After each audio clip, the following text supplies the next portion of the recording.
আসসালামু আলাইকুম ও রহমতুল্লাহি ওয়া তাআলা ওয়া বারাকাতুহু। প্রিয় শ্রোতাবৃন্দ,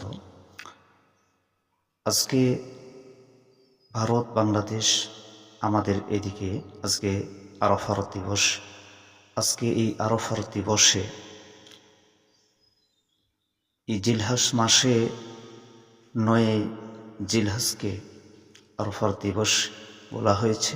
রাসূল করিম সাল্লাল্লাহু আলাইহি ওয়াসাল্লাম বলেছেন, আরাফার দিবসে যে আল্লাহর বান্দা আল্লাহর নিকটে প্রার্থনা করবে এবং এই দোয়াটি পাঠ করবে, ওই ব্যক্তি আরাফার দিবসে সূর্যাস্তের সময় যখন এই দোয়া পাঠ করবে, আল্লাহ পাক তাকে তার ফেরেশতাদেরকে হুকুম দেবেন ওই ব্যক্তিকে যেন আদর যত্ন সহকারে ইন্তেকালের পরে বেহেশতে প্রবেশ করানো হয়।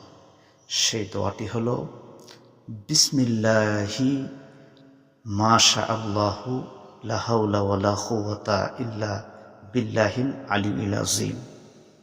আর আরাফার দিবসে যারা আল্লাহর কাছে দোয়া করবে, যারা আল্লাহর কাছে ফরিয়াদ করবে, যারা আল্লাহর কাছে প্রার্থনা করবে, ৭০টি রহমতের দরজা তাদের জন্য আল্লাহ রাব্বুল আলামিন খুলে দেবেন।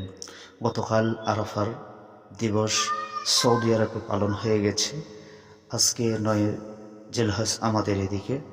তো অতএব আমরা যেন এই দোয়া পাঠ করতে পারি, আমরা যেন আরাফার দিবসের উদ্দেশ্য করে